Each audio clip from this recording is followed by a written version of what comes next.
Well, here we are, Kate. We're going to talk a little bit about Ovell Barbee's book, one of my friends and former colleagues. It's called The Big House, which we'll put in the post.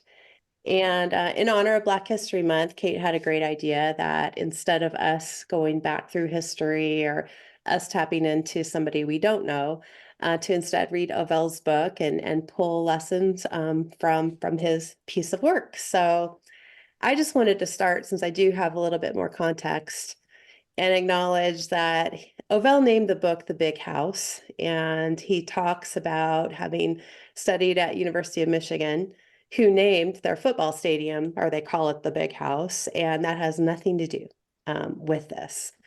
The book itself is actually about the Big House, which was known as the plantation owner's big home in the days of slavery.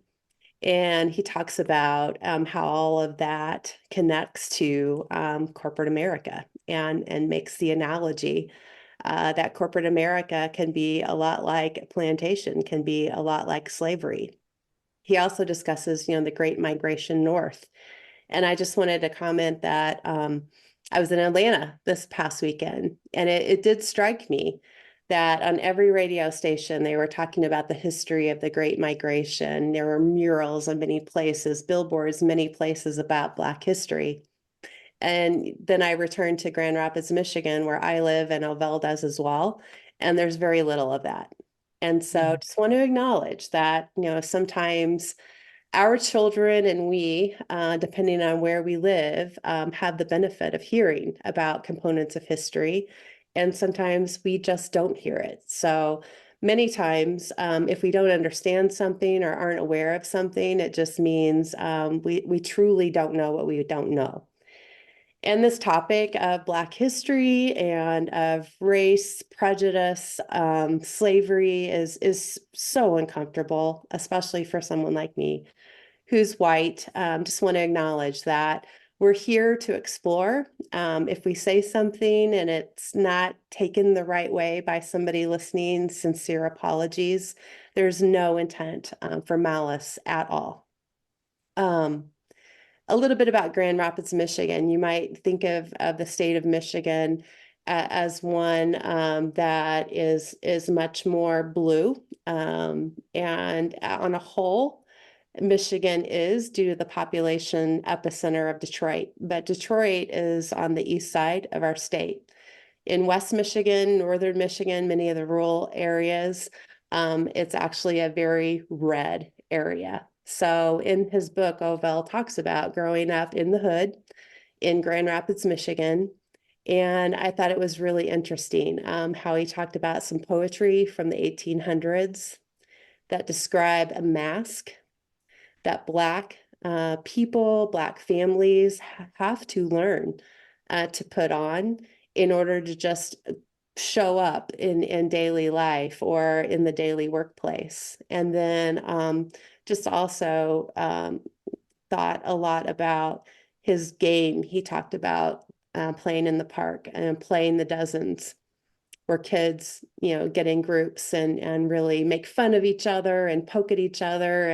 And the whole game is to see if that person can stand it and bear it. And that's really training for them to go into the workplace or uncomfortable places surrounded by those who are white or of other cultures. And so it's real. I just wanted to comment on that before I turn it over to Kate to talk about what she has picked up from this book, and then we can go back and forth about the main lessons. So, Kate. Sure. One of the things that I've gone through the book and highlighted some things that I just thought were particularly resonant in what I've seen in corporate America, or just particularly something that I wish I had known when I was there. And one of the places that Ovell talks about is having people of color, the requirement that they stage their emotions in what makes others comfortable. Mm. And I remember specifically when the George Floyd murder happened, I was in communications, and my boss was in charge of writing the announcement over, what we were doing about it and thinking about from a corporate perspective. And she had a colleague of hers, of ours, go through it that had a little bit more context. And she changed certain words that made it more true. So one of the words where I was hearing my boss say, I got this edited, and I was like, well, what changed? And one of the things she said was, well, I said George Floyd's death, and it was changed to George Floyd's murder.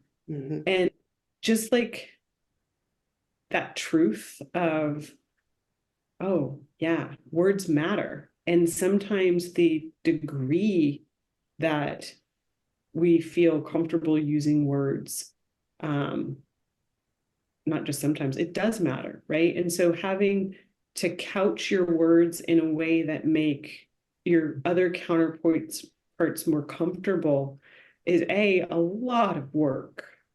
And B, it's not fair to the individual or to the receiver, because they're not getting all the information.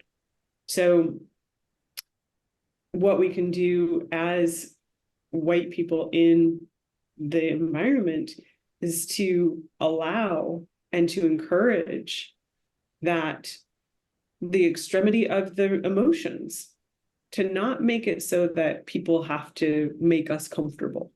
Yeah. But you shouldn't temper your rage over something that you should be able to be rageful about because someone else's feelings might get sensitive to. And so that was just one of the things that struck me as like, oh my gosh, that's a lot of work. And I, as a person, can make space for the degree of feelings that one can have. Yeah. And to let people know that that's okay, that I can take it. And be someone who is trustworthy when someone's feelings get big, to sit with that and not, get mad or aggressive back, because that's their experience, and they're everyone's allowed to have their feelings and express them. And the word murder versus death matters. Yeah. Yeah. And another path sometimes is they bottle it up. Mm-hmm. And Ovell even talked about his ulcers and having to go to the hospital to be treated for those ulcers long ago. We talk a lot about feelings and emotions and in your body and how that can lead to disease. We see the statistics of Black communities, BIPOC communities, Black, Indigenous, people of color do not have the same lifespan that white and Asian do. Mortality rate of newborns much higher. These are serious issues that we do need to talk about. And if they're bottling all of this up, this inequity up, it just creates the cycle continuously. Right. It proves the rule that people are assuming, right? And that's not okay. Right. Every human on this planet deserves and needs to be able to live their best life. Mm-hmm. Or creating an institution that doesn't allow for that, we really need to look at that. Yeah. We need to examine what we're doing.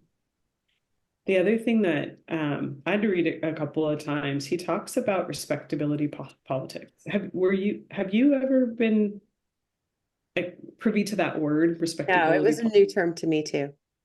Okay. I was like, what is this? And so I'll define it. I'll just use his words. Defined as a form of symbolic violence that offers implicit rules for marginalized individuals to follow in order to earn respect in mainstream culture. The thing that struck me there was earning respect. Mm-hmm. And the other thing that was one of the reasons I read it a couple of times, a form of symbolic violence that offers implicit rules. So it's violent application of not even outspoken rules that you have to figure out. And how are you supposed to figure those out? How are you supposed to figure out how to earn respect? There's so much wrong in that sentence, right? Violence, um, implicit in order to earn. And it quite got to me. Just the idea of the that you have to earn respect and that you have to change yourself. When I was in tech, I always thought about, as a woman, the blue suit. Yeah. Our company color was blue, and I felt like, gosh, if they hire all these people and then they just give out these blue suits, like, well, this is what you have to wear in order to get ahead here. You put on your blue suit before you go to work. For those of us who blue isn't naturally our color, can be like a hairsuit. Like, it can be super, tight and irritating and just prevent us from doing our best work. And so how do we examine the politics of our organizations and our lives and our friendships to say, where am I setting up implicit rules for people in order to earn respect? And how do I shift that so that there is that everyone just gets an A, that you don't have to earn respect, that you're respected because you belong Mm-hmm. in this organization, in this group, that your feelings are valid, your ideas are valid, and not only are they valid, but I'm going to ask for them and I'm going to respect them and I'm going to sit there and think about and contemplate others' viewpoints, and that becomes the culture. Mm-hmm. Yeah, and it's tough to think about that. The messages from corporate, if like slavery, are just that you're not only not good enough, you were naturally not born almost as human. And so you suddenly, because you were born as you were as a Black person, have to try to shapeshift and form into whatever we, white America, corporate, whatever, says you need to. I mean, that's an impossible game. Yeah. Yeah. The other thing is, the idea of the big house of, you're still a slave, even if you were invited off the field, but to work in the big house. It was difficult to read. It Mm-hmm. was to experience Ovell's truth. And this is certainly not a review of Ovell's work, but just an acknowledgement of the discomfort that I felt Mm-hmm. while reading, and and how grateful I am that he put it out in the world. Mm-hmm. I agree. It was powerful for me just because I know him as a person. I've worked with him professionally. We still have lunch from time to time. We're great collaborators, but gosh, just the deep, deep hurt, the generations of hurt that I personally haven't caused and never would, but our people did, for generations and generations. It's just a jaw dropping to really think about that and to consider it's not done. It's not over. I tend to live in utopia and tend to be naive and think, yeah, all that was part of the history.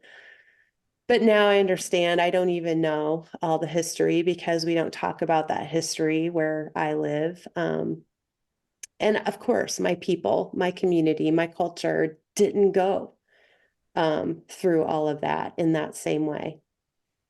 So I really appreciate Ovell taking the time to put his personal spin on DE&I.